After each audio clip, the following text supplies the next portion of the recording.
Donc, nous allons poursuivre le module d'épidémio. Très bien. Alors, nous avons été interrompus jeudi à la suite d'une coupure électrique. D'accord, il n'y avait plus de courant électrique. Donc, je vais commencer en récapitulant un petit peu ce qu'on a vu jeudi, parce que je n'ai pas eu le temps de vous faire la récap, d'accord, à cause d'une coupure d'électricité. Donc, la fois dernière, nous avons vu les indicateurs de santé, nous avons vu comment on résumait les maladies grâce à des indicateurs de morbidité, donc la prévalence. On a vu l'incidence aussi qui résumait les nouveaux cas. On a vu par ailleurs des notions euh, d'épidémiologie descriptive où nous avons donc décrit les phénomènes de santé en fonction du temps, du lieu et des caractéristiques de personnes. Rappelez-vous, lorsqu'on décrit en fonction du temps, donc on répartit les sujets en fonction de jour en jour. Donc, on a le début, le pic et la fin. Donc, pour la répartition en fonction du temps, pour la répartition en fonction des caractéristiques de personnes, les principales caractéristiques de personnes sont l'âge et le sexe. Donc, et ça nous permet parfois de tirer des enseignements intéressants, comme ici, on voit que le problème touche essentiellement les enfants de moins d'1 an. Donc, si nous devons déployer, ce sera essentiellement des pédiatres et du matériel pour des bébés de moins d'une année. Ici, lorsque nous décrivons le problème en fonction du lieu, donc nous le matérialisons grâce à une carte de géographie et là, on devra d'emblée voir les zones prioritaires où il faut agir en priorité, comme ici, ce sera le village du centre où l'incidence est supérieure à 3 pour 1000. Donc, ensuite, dans le cours de l'épidémiologie analytique, nous avons vu le tableau de contingence et nous avons accordé une importance particulière au tableau de contingence parce qu'il nous permettait de dresser nos données donc de manière claire. Donc, on avait dit qu'en colonne, on séparait les malades et les non-malades et en ligne, on mettait les exposés et les non exposés. Et que les malades exposés avaient toujours la lettre A et donc, nous avons ABCD. Nous avons par ailleurs appris à écrire le risque relatif, qui est l'incidence de la maladie chez les exposés rapporté à l'incidence de la maladie chez les non exposés. Le risque relatif, c'est A sur A plus B, divisé par C sur C plus D. Nous avons par ailleurs appris à écrire le risque attribuable. Donc, c'est la différence des deux incidences. C'est A sur A plus B moins C sur C plus D. Et nous avons parlé de la fraction étiologique du risque, qui, elle, est une mesure d'impact qui résulte donc de l'incidence chez les exposés moins l'incidence chez les non exposés, le tout divisé par l'incidence chez les non exposés. Nous avons par ailleurs parlé de l'odds ratio, l'OR, qui est le rapport des produits croisés AD sur BC et qui a la même interprétation que le risque relatif. Alors, nous avons été interrompus lorsqu'on parlait du jugement de causalité. Donc, quand est-ce qu'on peut dire que tel facteur cause telle maladie? Donc, on a dit lorsqu'il y a un faisceau d'arguments euh, qui est regroupé, notamment l'importance de la relation causale, l'importance de la relation avec un risque relatif élevé ou un odds ratio élevé. Ça, c'est un argument. On a dit lorsqu'on a une relation dose-effet, par exemple pour le tabac, plus on fume, plus on a des chances de faire le cancer bronchopulmonaire. Un autre des critères que je n'ai pas exposé à cause de la coupure d'électricité, donc lorsqu'on a plusieurs études épidémiologiques qui concordent, c'est-à-dire elles donnent toutes les mêmes conclusions. Par exemple, pour les études sur le tabac, toutes les études ont montré que le tabac causait le cancer bronchopulmonaire. Donc, il faudrait aussi, il y a un autre critère, que le facteur précède la maladie, c'est-à-dire qu'on doit mettre en évidence la séquence temporelle où l'exposition au facteur de risque vient avant la maladie. D'accord? On doit mettre en évidence cette séquence temporelle et puis enfin, on doit avoir des preuves expérimentales en laboratoire sur l'animal, donc qui vont prouver notre hypothèse. Voici, donc, c'est ça les principaux critères. Donc, l'importance de la relation, l'existence d'une relation dose-effet, la concordance de plusieurs études épidémiologiques. Il faudrait que le facteur précède la maladie et qu'on ait une preuve de laboratoire, donc l'expérimentation animale. Est-ce que pour la révision du cours précédent, vous avez des questions? Donc là, jusque-là, nous avons vu uniquement les notions du cours précédent. Est-ce que vous avez des questions? Écrivez, s'il vous plaît.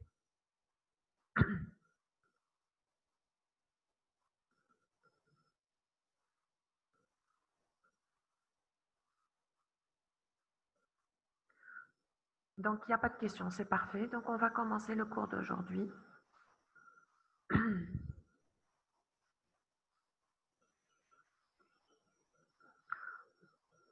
Donc, le cours d'aujourd'hui qui est les enquêtes épidémiologiques et c'est le cours le plus important du programme, hein.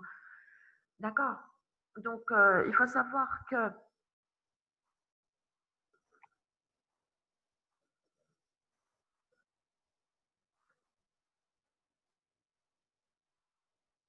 les enquêtes épidémiologiques ont pour objet de recueillir au niveau d'une population des informations sur leur état de santé. Donc, soit qu'on veut décrire tout simplement l'état de santé des sujets, donc en fonction, euh, comme on a vu la fois dernière, donc faire de l'épidémiologie descriptive, donc en fonction du temps, du lieu et des caractéristiques de personnes, ou bien, dans un autre volet, mettre en évidence la relation qui existe entre les maladies et les différents facteurs. Donc, quand on veut étudier la relation entre un facteur de risque et une maladie, on est dans le contexte de l'épidémiologie analytique. Donc, je reprends ces notions. Donc, il y a deux volets dans l'épidémiologie. Donc, lorsqu'on veut décrire un phénomène de santé en fonction du temps, en fonction du lieu et des caractéristiques de personnes, nous avons recours à des études d'épidémiologie descriptive. Et puis, lorsqu'on veut mettre en évidence la relation qui va exister entre un facteur de risque et une maladie, là, nous avons recours aux études analytiques. Donc, on va voir, lorsque nous étudions l'ensemble de la population, on va dire qu'il s'agit d'une étude exhaustive. Lorsque les moyens le permettent, on peut étudier la population d'une école ou là, les sujets d'un hôpital. Mais le plus souvent, nous n'avons pas les moyens de le faire et dans ce cas, on est obligé de travailler sur un échantillon. Donc l'étude, je reprends, l'étude peut porter soit sur l'ensemble de la population et s'appeler étude exhaustive, soit concerner une partie de cette population et ce sera des études sur échantillon. Donc on va commencer par les études transversales. Donc l'objet de ces études, les études descriptives, pardon, c'est de tirer des informations sur l'état de santé de la population. Donc, je vais vous donner un exemple. Vous voulez savoir dans une salle de classe quelle est la prévalence de la carie dentaire.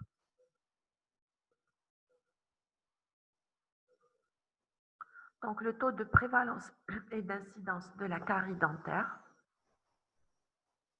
Pour cela, on va faire ce qu'on appelle une étude transversale, c'est-à-dire que nous allons passer dans la classe et vous allez voir, vous allez examiner les élèves et dire que nous avons, par exemple, sur une classe de 20, nous avons 18 élèves qui présentent la carie dentaire. Ces élèves, leur âge et de temps, le sexe, il y a plutôt une prédominance masculine, etc. Donc là, vous aurez fait une enquête transversale, c'est-à-dire que vous êtes passé à un moment donné, vous avez recueilli des informations et vous êtes reparti. C'est ça une enquête transversale. Donc je vais lire la diapo. Les enquêtes transversales, donc dans ces enquêtes, les sujets qui composent l'échantillon font l'objet d'une investigation d'une courte durée, comme par exemple pour voir la prévalence de la carie, vous allez examiner la bouche une fois et vous allez repartir. Donc c'est destiné à appréhender des phénomènes présents au moment de l'enquête. Donc ce type d'enquête permet de déterminer la prévalence d'une affection, d'où le nom d'une enquête de prévalence. Donc on peut appeler ça enquête transversale ou la enquête de prévalence. Est-ce que vous avez des questions sur les enquêtes transversales?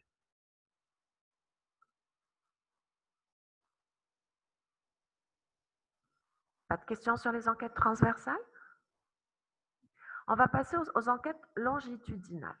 Donc, l'enquête longitudinale, c'est-à-dire que nous allons suivre l'évolution d'une pathologie ou d'une caractéristique physiologique. Donc, nous avons un groupe de personnes et nous allons les suivre dans le temps.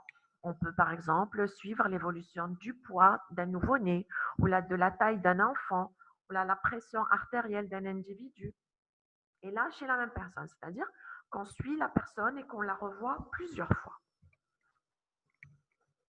L'enregistrement des données peut se faire de façon continue, mais pour des phénomènes d'évolution lente.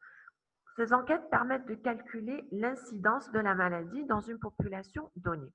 C'est-à-dire qu'on est là et on suit les personnes et nous sommes en mesure d'enregistrer les nouveaux cas, donc l'incidence des pathologies. Vous voyez la différence entre une enquête longitudinale et une enquête transversale? Je reprends cette notion. Une enquête transversale, c'est-à-dire que nous allons voir nos sujets à un moment donné, une seule fois, et recueillir l'information une seule fois. Donc ça nous permet de calculer la prévalence. Par contre, les enquêtes longitudinales, ce sont des enquêtes où on suit les patients dans le temps, c'est-à-dire que nous sommes en mesure d'enregistrer les nouveaux cas. Donc, on est capable, grâce aux enquêtes longitudinales, de calculer l'incidence des maladies. On est d'accord pour ces deux types d'études? Écrivez-moi s'il vous plaît si vous êtes d'accord avec moi. Alors, pour la personne qui m'a posé la question sur le taux de prévalence et le taux de l'incidence fois 10 à la puissance n, écoutez, l'essentiel pour moi, c'est que vous compreniez les notions dans un premier temps. Après, on pourra faire des exercices là-dessus et vous entraîner sur les différents calculs. D'accord? Dans un premier temps, essayez de comprendre seulement les notions. D'accord? On reprendra les calculs dans un deuxième temps. Donc, on va passer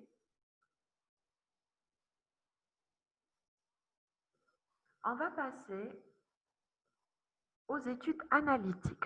Alors, les études analytiques ou bien les études étiologiques, ce sont des études qui vont nous permettre d'étudier la relation entre un facteur de risque et une maladie.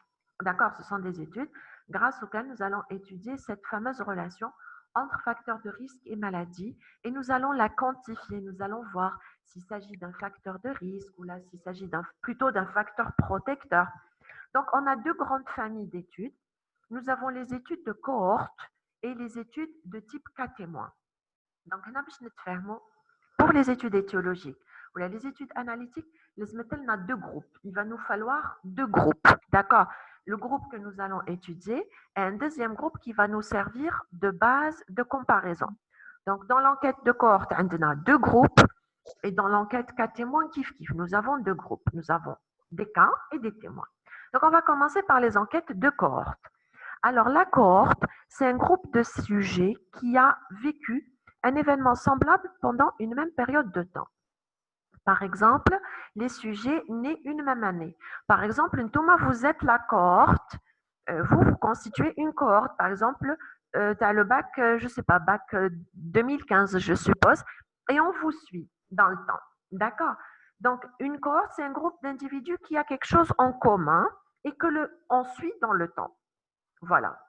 Les sujets sont définis à partir d'une caractéristique personnelle et entrent ensemble à un moment donné sous l'observation à long terme.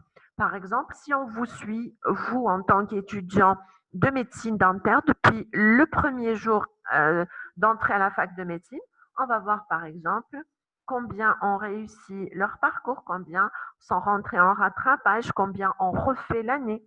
Donc ça, c'est une cohorte, c'est un groupe d'individus qui a une caractéristique commune. D'accord?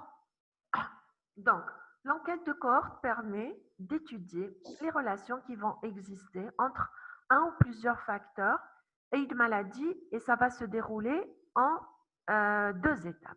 Donc, l'étude de cohorte va étudier la relation entre un facteur de risque et une maladie. Donc, pour les besoins du cours, on prendra comme fil conducteur la relation tabac, cancer du poumon.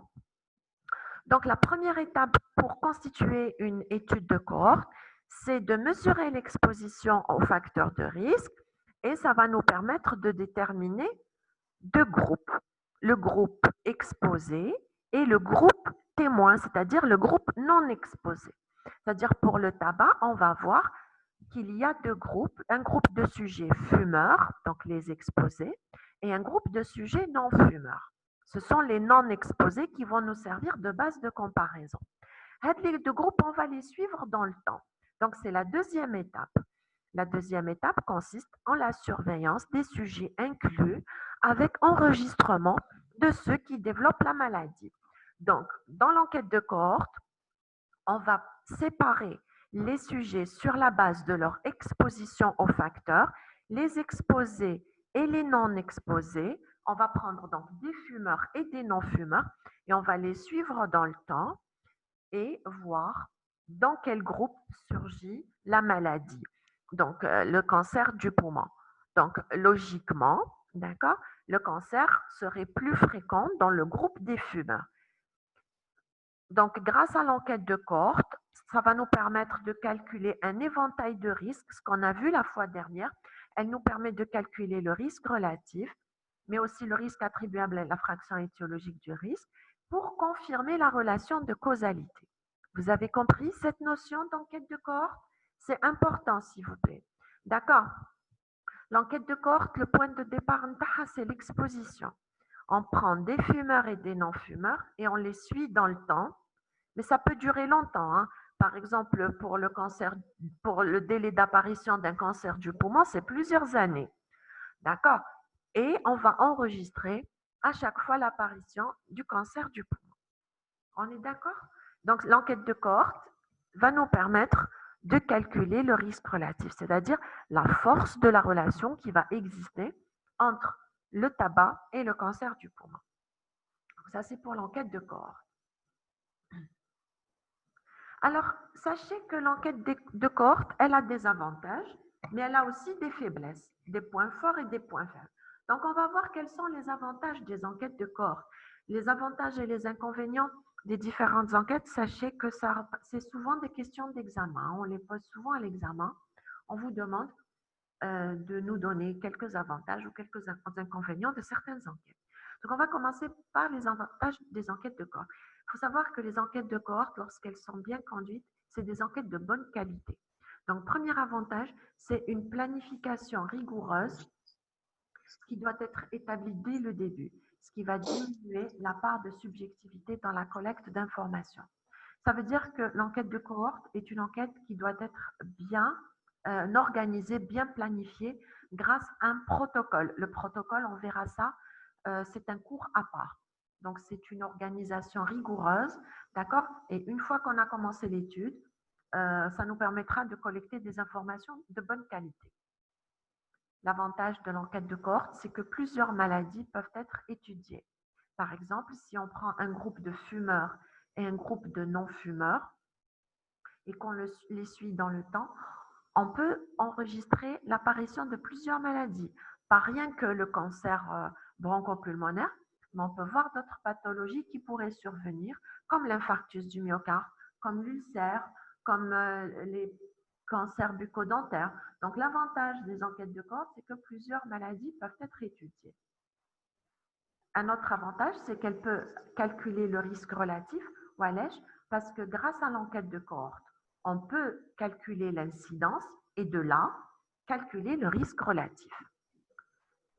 Autre avantage, les malades n'échappent pas à l'étude, les maladies, n'échappent pas à l'étude puisqu'on surveille leur apparition. Donc, on va surveiller l'apparition de chaque maladie et on va pouvoir calculer l'incidence.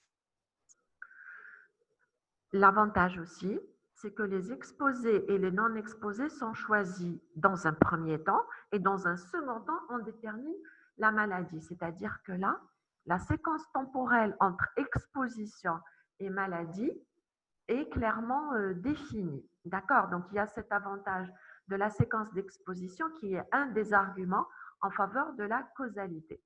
Est-ce que ces avantages sont clairs? C'est important, s'il vous plaît. Donc, je reprends l'architecture de l'enquête de cohorte. On part de l'exposition, exposé, non exposé, d'accord? On suit les malades dans le temps et on note l'apparition de la maladie ou bien des maladies. Et là, ça nous offre plusieurs avantages. notamment pour le calcul de l'incidence du risque relatif. Est-ce que vous avez des questions par rapport à ça?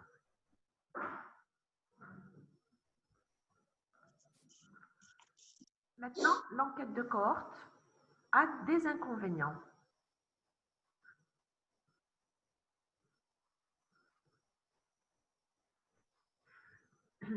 Alors, pour le dernier point, les exposés et les non exposés sont choisis d'avance. C'est-à-dire, on choisit qui est fumeur, qui ne l'est pas, mais on n'a pas d'idée sur la maladie, qui va être malade, qui ne l'est pas. Donc, la séquence temporelle, exposition au tabac, il y a un petit délai, et apparition du cancer bronchopulmonaire, cette séquence est respectée. Donc, on arrive à voir que le fait de fumer précède bien l'apparition du cancer. Elle dit, c'est grâce aux enquêtes de cohorte. Et ça ne peut pas être vérifié dans les autres enquêtes, malheureusement. Donc, c'est pour ça que ça reste un point fort de l'enquête de cohorte. Voilà, donc ça, c'est pour les avantages des enquêtes de cohorte. Maintenant, ils ont des inconvénients. D'accord? Alors, un des inconvénients des enquêtes de cohorte, c'est qu'elles coûtent cher. Un des inconvénients des enquêtes de cohorte, c'est leur coût. Elles coûtent cher pourquoi? Parce que le fait de suivre des patients sur plusieurs années, eh ben, ça a un coût parce qu'il faut payer les enquêteurs, il faut assurer le suivi, il faut assurer les bilans. Donc, tout ça, ça coûte cher. Hein, c'est de l'argent. Donc, ce n'est pas évident. C'est difficile à reproduire. Donc, si on s'engage dans une enquête de cohorte aujourd'hui, c'est pas sûr qu'on puisse la refaire encore une deuxième fois. Si on va étudier les sujets pendant 5 ans ou 10 ans, c'est pas sûr qu'on puisse le refaire encore une deuxième fois au courant de notre carrière. Donc, c'est difficile de refaire des enquêtes de cohorte. Leur durée est importante, c'est plusieurs années. La cohorte de Framingham, c'est une cohorte qui a étudié les maladies cardiovasculaires, a dit que c'était sur 25 ans. Donc, pour vous dire que c'est très, très long, une cohorte.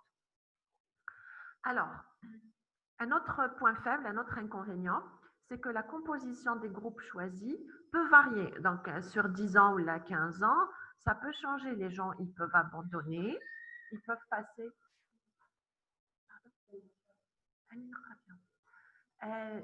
La composition, elle peut varier, c'est-à-dire que les gens, ils peuvent déménager, ils peuvent abandonner, ils peuvent refuser de participer à un moment donné, ils peuvent passer d'un groupe à l'autre. Alors aujourd'hui, il ne fume pas, mais demain, il va fumer, donc il va passer d'un groupe à l'autre. Donc, ce n'est pas évident sur une dizaine d'années ou là sur 5 ans ou là de garder les mêmes groupes. D'accord? Il est difficile de maintenir l'uniformité de la surveillance. Donc, sur 5 ans, ce n'est pas le même surveillant, ce n'est pas le même médecin qui va cocher les manifestations cliniques. Donc, on aura des informations recueillies de manière différente, ce qui pourrait entraîner des erreurs, d'accord, surtout pour les signes subjectifs. Hein, un saignement, par exemple, de moyenne abondance, là, il pense que c'est de grande abondance et ça ne va pas être pareil. Alors, des séries suffisamment importantes peuvent être impossibles à constituer dans le cas des maladies rares. Donc, lorsqu'on a une maladie rare, on est obligé d'inclure plusieurs milliers de patients pour qu'à la fin, on puisse obtenir un ou deux maladies au bout du compte. Donc, ce n'est pas toujours avantageux. Leur coût est élevé. Elles sont difficiles à reproduire. Leur durée est importante, ce qui fait que les sujets peuvent abandonner, le recueil de l'information ne se fera pas de la même façon. Et puis, alors, elles ne sont pas du tout adaptées pour les maladies rares. Est-ce que vous avez des questions par rapport aux inconvénients des enquêtes de cohorte, s'il vous plaît? Écrivez-moi. D'accord? Donc, je vais m'arrêter un moment pour recueillir vos messages. Est-ce que vous avez des questions par rapport à l'architecture de l'enquête de cohorte, par rapport à ses avantages et ses inconvénients? Pas de questions? Donc, c'est clair. Très bien. Hadi, l'enquête de cohorte. Je reprends une dernière fois. Donc, l'enquête de cohorte, on partage les individus sur la base de leur exposition aux facteurs. Donc, on a des fumeurs, on a des non-fumeurs et on les suit dans le temps. On va les suivre sur plusieurs années parfois pour noter l'apparition d'un cancer bronchopulmonaire. C'est le schéma typique. Maintenant, l'avantage c'est qu'elles peuvent calculer l'incidence de la maladie dans chacun des deux groupes. Donc, et de là, on peut calculer le risque relatif. Elles ont des avantages. Donc, c'est des enquêtes qui sont bien conduites. Donc, elles ont des avantages puisqu'elles permettent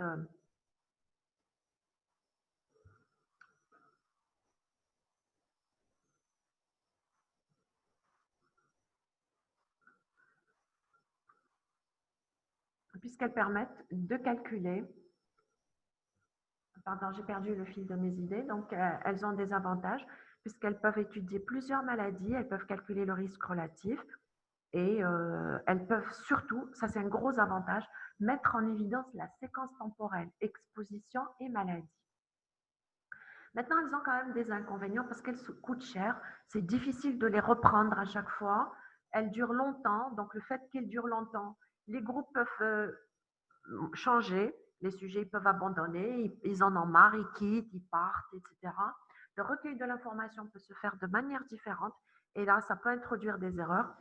Et puis, elles ne sont pas du tout adaptées pour les maladies rares. Est-ce que vous êtes là? Est-ce que vous m'entendez? Écrivez, s'il vous plaît. Vous m'entendez? Oui. Donc, je vais continuer par les enquêtes cas témoins. Les enquêtes cas témoins.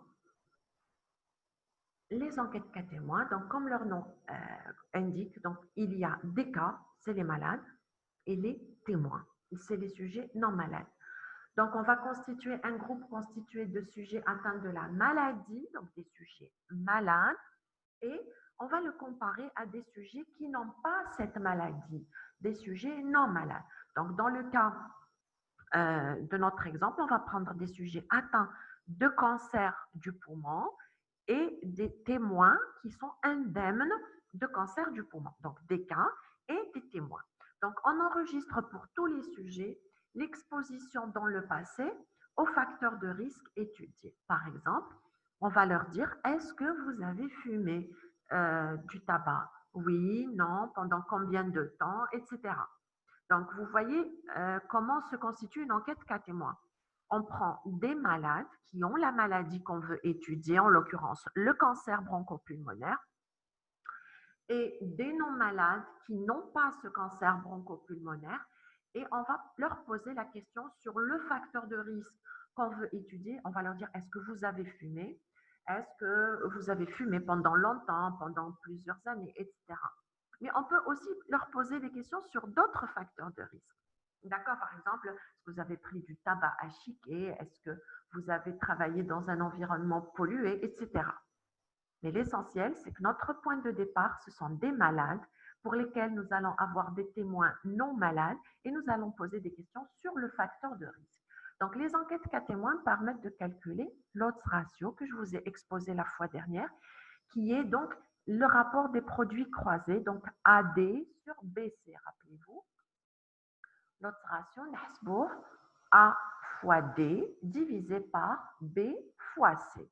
هذا l'odds ratio. Et on l'interprète de la même façon qu'un risque relatif. Donc, il va quantifier la relation entre le facteur de risque et la maladie. Par exemple, l'odds ratio de 7 entre le tabagisme et le cancer du poumon, on va dire que les fumeurs ont un risque 7 fois plus important d'avoir un cancer du poumon que les non-fumeurs.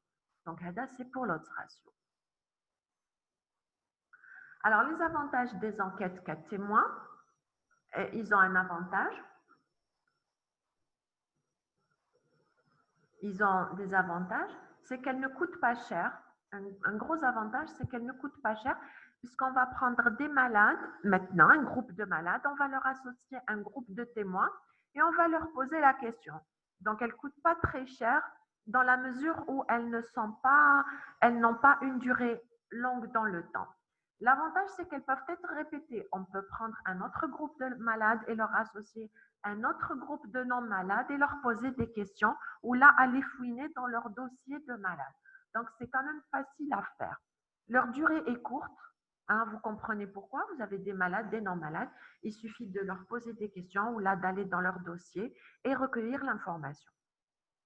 Elles permettent d'analyser plusieurs facteurs et c'est ça c'est un de leurs avantages, puisque quand on pose la question sur le tabac, comme je vous ai dit tout à l'heure, on peut poser d'autres questions. Est-ce que vous avez travaillé dans un environnement pollué? Est-ce que vous avez des allergies? Etc. Donc, on peut poser la question sur plusieurs facteurs. Et un des gros avantages aussi des enquêtes cas témoins, c'est qu'il est possible d'étudier des malades rares. Donc, quand on a par exemple 8 ou les 10 maladies rares, on les regroupe et on leur associe des témoins. Et là, c'est facile d'étudier. D'accord? Elles sont vraiment adaptées pour les maladies rares. Donc, je reprends pour les avantages des enquêtes cas témoins, c'est qu'elles ne coûtent pas cher, elles peuvent être répétées, leur durée est courte, elles peuvent étudier plusieurs facteurs et surtout un gros avantage, c'est d'étudier les maladies rares. D'accord? Maintenant, ils ont des inconvénients. Un des inconvénients, c'est qu'il est difficile de constituer un groupe témoin. Donc, c'est difficile de trouver des témoins qui ressemblent au cas. C'est pas évident, d'accord? Le fait que les témoins soient semblables au cas, la seule différence, c'est que les témoins n'ont pas la maladie en question. C'est un peu difficile. Le biais est difficilement mesurable. Alors, les biais, c'est difficile aussi parce qu'elles peuvent être affectées de certaines erreurs, surtout que les sujets ne se souviennent pas toujours de leur exposition. Surtout les sujets non malades. Ou est-ce que vous avez fumé ou qu'est-ce que vous avez mangé il y a quelques années? Bon, ils s'en fichent un petit peu, surtout parce qu'ils ne sont pas malades. Donc, c'est un peu difficile. Alors là, le diagnostic doit être certain et on doit poser les mêmes critères diagnostiques pour tous les cas. D'accord? Tous les cas, on doit les diagnostiquer de la même façon pour constituer le groupe des cas. Souvent, la documentation est incomplète, c'est-à-dire souvent les dossiers, les dossiers, on trouve des informations incomplètes. Donc, c'est difficile de travailler. Et puis, les gens oublient leur exposition aux divers facteurs. Donc, ça rejoint le deuxième point, parce qu'on vous dit qu'est-ce que vous avez mangé quand vous aviez 5 ans ou là quand vous aviez 10 ans. Là, on ne se souvient pas vraiment. Hein. D'accord? Donc, ce sont des inconvénients des enquêtes cas témoins. Donc, vous voyez que chacune des enquêtes a des points forts, a des points faibles. Maintenant, ça dépend de ce que nous voulons obtenir et de nos moyens aussi. On choisira l'une ou l'autre des enquêtes. Est-ce que vous avez des questions par rapport à l'architecture des enquêtes cas témoins ou par rapport à leurs avantages ou leurs inconvénients? Est-ce que vous avez des questions? Écrivez, s'il vous plaît, les questions.